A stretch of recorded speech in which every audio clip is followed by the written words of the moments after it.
kama ndivyo, mwambie Yesu pekee.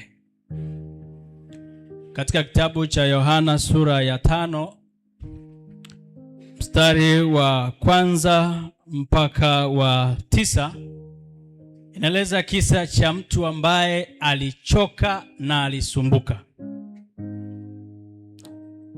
Biblia inaeleza kwamba alikuwa hawezi. Ni mtu aliyepoza kwa muda wa miaka 38.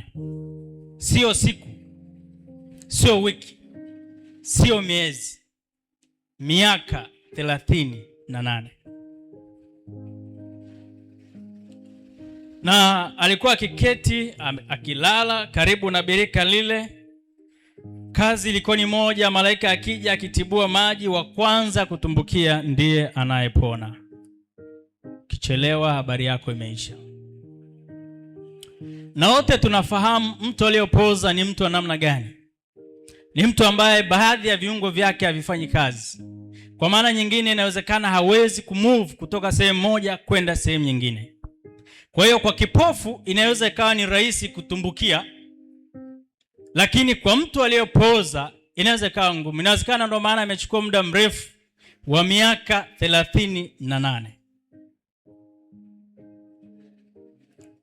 Sijajua unasumbuka na unalosumbuka nalo sasa yapata muda gani. Lakini asubuhi ya leo tuna ushuhuda wa mtu aliyesumbuka kwa miaka 38. Yesu ambaye alikuwa anapita kwenda katika sikukuu kule Yerusalemu, anakutana na mtu mwenye shida na taabu na mahangaiko ya miaka 38.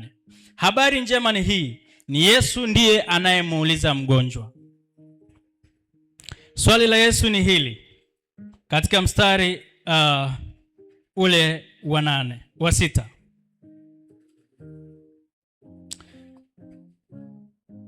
Yesu alipomwona huyu amelala, naye akijua ya kuwa amekuwa hali hiyo siku nyingi, alimwambia, wataka kuwa mzima? Neno linasema Yesu alijua huyu mtu kuwa alipitia haya kwa muda mrefu. Sio kwamba alikuwa anampuuzia, sio kwamba alikuwa anampita na muacha, la hasha. Mungu anajua mahitaji yako miaka na miaka.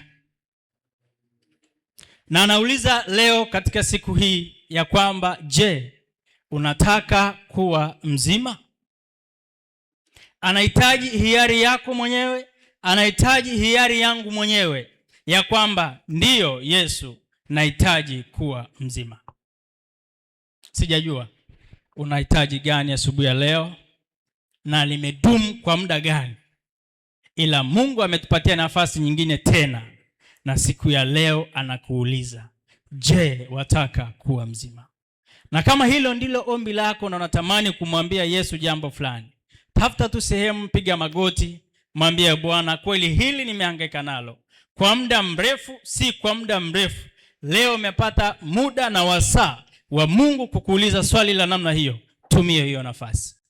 Nenda katika magoti, mwambie.